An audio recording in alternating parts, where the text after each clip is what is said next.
I am sick to death of these Manchester United fan crybabies who are crying over a couple of injuries. Let me know when you get to 14 players out.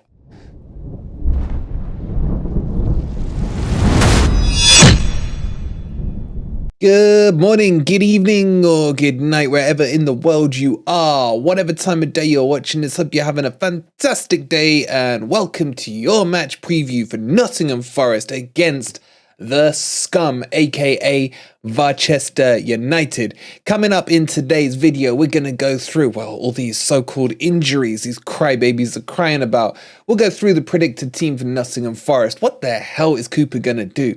We'll talk you through the Manchester United predicted team and everything in between all of that. Before we do, as always, don't forget to hit that like button, subscribe to FFTV if you are new, and let's get into this because there's a lot to talk about. Okay, so the story this week, the story so far isn't about Nottingham Forest. No, it's about that club in Manchester where all their fans are from London, yet they still talk about them like they're the center of the universe because, oh my God, their defenders got injured. Varane and the Dwarf are out for the Nottingham Forest game. Is anyone talking about Niakate being out and the fact that Worrell's probably going to have to come back into the team? No, of course not, because the media only cares about Manchester United because they are the biggest club in London. And it's doing my head in. Don't forget, on top of that, Trashford is out. Casemiro will be back though, and so will one or two others for them. But overall, they're going to have quite a makeshift defence, and we'll get into their team in a minute. But no one is talking about what Forest are having to go through, with Niakate going off injured in our previous game, with Chekiote going off injured as well. It's still me when it comes to Manchester United. So I would say this, Forest have more injury worries than Manchester United do. And Forest have more injury worries to key players who are more important to the team than Manchester United do. And they are crying because they are going to bring on an £80 million flop in Harry Slabhead Maguire. You're the ones who paid £80 million for him. It's not our fault you paid that. But if you paid it and you're going to use him, tough luck to you, man. Talk to Ollie. Wasn't he the one who brought him in or whoever it was? So it's likely that Maguire will come back in. And what does this mean? Well, we'll talk about when we get into the tactics. But the likelihood is, with the lack of pace they have at the back, that what you're going to find is Manchester United are going to play a deeper line. Whereas they have been more used to trying to play a higher line, even though this is a myth because they have the second deepest defensive line in the Premier League. But they like to think that they play a line at the halfway line with Varane and Martinez. Not true. They are actually technically a counter-attacking team. All the stats point in that direction. So is much going to change with Manchester United's style and tactics? The answer is probably not. The real question is, though, is Cooper going to adapt to these injuries that Manchester United have got? Or is he going to do what he always does and force our team to sit back, soak up pressure and try and hit them on the counter-attack? This is the million-dollar question. And this is the answer that we won't know until we see this team sheet tomorrow. The team sheet will be all revealing. Because the big question is Cooper going to stick to this back three he did against Villa, which seemed to be working, and I use the term loosely. Remember, we are down to 8 games. Holding on for a 0-0 isn't going to cut it right now unless you think we can draw all 8 of our remaining games 0-0. If that's the plan, then god damn it, man, it's going to be squeaky bum time come Crystal Palace at the end of the season.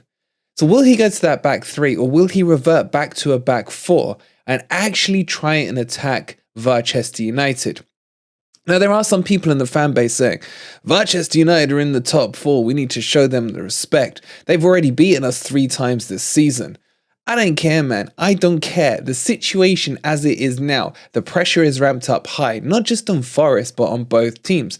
Man United can't slip up because they will let Spurs back into the top 4. It looks like, depending on what happens in the morning game with Newcastle and Villa, that Newcastle may be getting out of sight of Manchester United. And before they know it, Man U are playing Spurs soon and could be out of the top 4 race. So the pressure is on them, but the pressure is hugely on us to find a result. Because if results don't go our way, we could be at least 3 points adrift come Sunday, even before kickoff. Even before kickoff. And that's the worrying thing. Looking at that table, either it will be within our own hands to get out of the bottom three, or we won't be able to at all and we'll be trying to close a gap. And with Liverpool away coming up next weekend, and let's not get started on our away form, we've talking about it till we're, blue in the face. We have to really get something out of this game. And the question is a point enough? And for me, my answer is no. I'm not saying that losing on Sunday is going to be the be-all and end-all of the season. But what I am saying is release some of that pressure on the team, on the fan base, on the management, on everything, and go for a win. They are beatable. For God's sake, Southampton went to Old Trafford and drew with them, man. It's not the team that they were in the 90s. They're still in transition.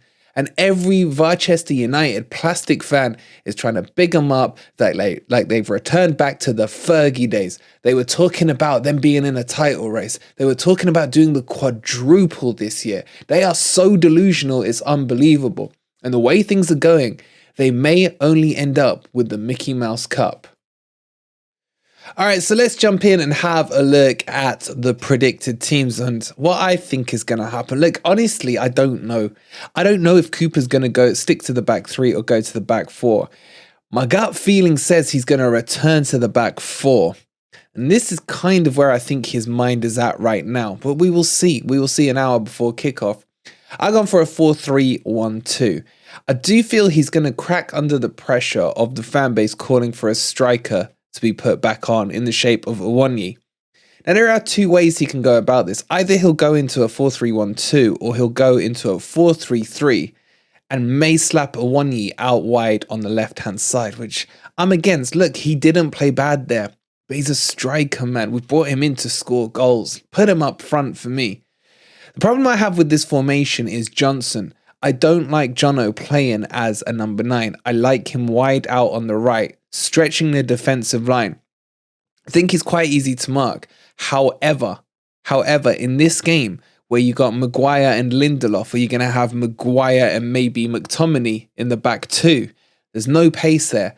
We've got to get our pace merchants up against those slow-ass coach centre-backs and try and cause some havoc in the Manchester United defence. The question is, though, will we be playing high enough up the pitch and with, well, there's no other words for it, but balls to attack them and cause them problems with the abundance of pace we have? Because Awoniyi isn't exactly slow. MG Dub isn't slow. That would be the front three I think Cooper will go with. And then I think with the midfield three, it doesn't sound like Yatesy is back yet. I do have a sneaky feeling he might sneak onto the bench, though, based on nothing but just some vibes and rumours that I'm hearing about he may be back. I don't think he gets risked straight away into the first team. But this middle three, I don't mind at home. I think they played really well in our last home game against Wolves. I think Danilo's been one of the best players for the last couple of games. The one thing I don't want him to do, though, is shoot. Hopefully he scores a goal if he does shoot, because I've said he can't shoot for Tuffy. But where I want him is in and around that secondary third of the pitch where he's winning the ball up high and then he's looking up, maybe trying to bring MG Dub into the game, maybe threading a ball into Jono or Awoniyi and doing that. I don't want to see those long-range shots coming from him. Maybe he's the one who's going to hit a 35-yarder. I don't know. Anyway, I think Mangala has grown into the player that we saw at the start of the season. It's clear to see that injury plagued him, the one that kept him out for a while, and he's starting to see a bit of a player develop in there. I don't think he should have been dropped for the Aston Villa match last week. Cooper's excuse was fatigue. I'm like, really, man? Fatigue? Professional footballers getting like 40, 50 grand a week and fatigue. But anyway, by and by with that, I would say Mangala has to start. And then in the CDM role, well, if you're going to make me choose between Shelvey and Freuler, then I'm probably going to choose Freuler. The problem we got, though, is that Freuler will drop in between the two centre-backs, which is fine if your centre-backs are Niakate and Felipe, who are ball-playing centre-backs with power, physique and pace. When Worrell's one of those centre-backs and he can't do what they can do, then it becomes a problem and we end up playing too deep. But nonetheless, that would be what I think Cooper will go with on the front. 3-6 players. In regards to the defence, I think it will be a back four. Felipe will just slot back into the left centre-back position. He can play either position without a problem. And Worrell, I think, will be the one who comes in. The only thing that stops me thinking Cooper will stick to the will remain in the back three is I don't know if McKenna's fit enough. I think if he deems him fit enough, he will do it. Or he may look to save it for the away game against Liverpool. So I would envisage a back three of McKenna, Felipe and Worrell. And then your wing backs will be Tuffalo and Williams. In terms of the fullbacks, my biggest concern is always going to be Williams in a right back position. I thought in a right wing back position, he looked fantastic. However, at right back, he's found wanting so many times this season. He's just overcommits into the challenges. I don't think he's physical enough. I think he's too rash in his thinking.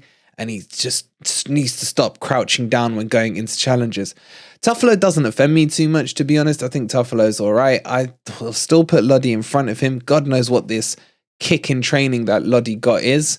We all know it may be a bit deeper than that, but who knows? We're not going to start spreading rumours. And then finally, Navas in goal. Look, Hendo is pretty much ready to come back, but he would be cup-tied, I guess you'd call it, against his parent club in Manchester United.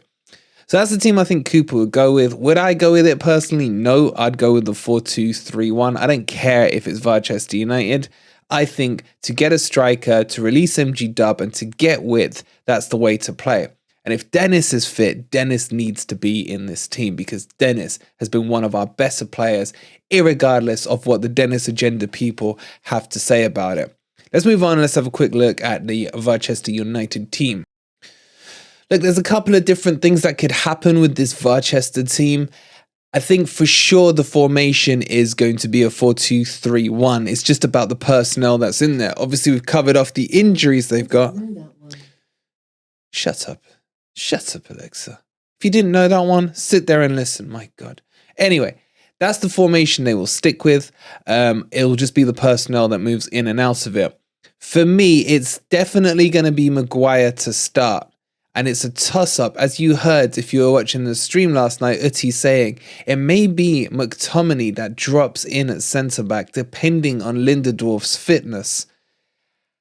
I don't know which one I'd rather have, but I know I like the idea of either one of them, to be honest. And then it's going to be either Wan-Bissaka or it'll be Dalot. Either way, look, Wan-Bissaka is the better defender, but crap going forward. And Dalot is probably the other way around. And in terms of Malacia at left back, apparently Shaw won't be fit enough in time, and Malacia is completely out of form. And I think Jono can get at him and get at him he needs to do for us to have a chance in this game. So I would rather see Wan-Bissaka at right back because he won't offer an attacking threat. His crossing is horrific, man. It really is. And then in the midfield, look, Fernandes is now suspended for their Sevilla match in the Europa League, so he definitely will play.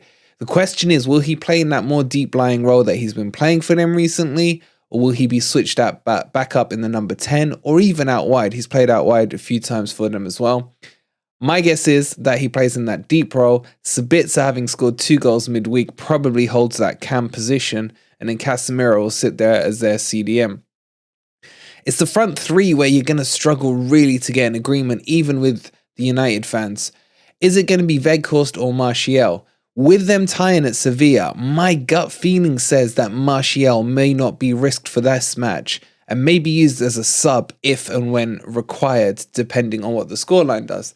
So I think he's going to go with Slow Horse up front. And then really, Anthony, I don't have time for this cut-in spinny merchant. I call him the ballerina, man. He's an absolute joke of a player. All he wants to do is cut in. Now, as long as our left back, be it Tuffalo or be it Lodi, is well aware of that, and ideally it would be Lodi, because he would know him a lot better, being Brazilian, etc. As long as they're aware of that and force him outside, he's got no right foot whatsoever. He may as well be a one-legged... Again, he's another miniature little git as well. And then Sancho's gone for his goddamn brain therapy or wherever it was. He's gone on all these courses to make him remember the player he was at Dortmund. And he's still crap. But they're out of options, really. So Sancho probably out of necessity will play there because the only other option they have is someone like Elanga who can play probably on either side of the wings. So that's what I think it might be, but don't take it for granted because Weghorst could be replaced by Martial, and there could be a little switching in that midfield three. Maybe Sabitzer gets rested, McTominay comes in and Fernandes gets moved forward, little ferret that he is. But it'll be something in and along those lines, but for sure the formation will remain the same. Look, let's wrap up by looking in terms of predictions and scorelines and things like that, and I'll keep this quite simple. This game is dependent on one person and one person alone, and that's Steve Cooper.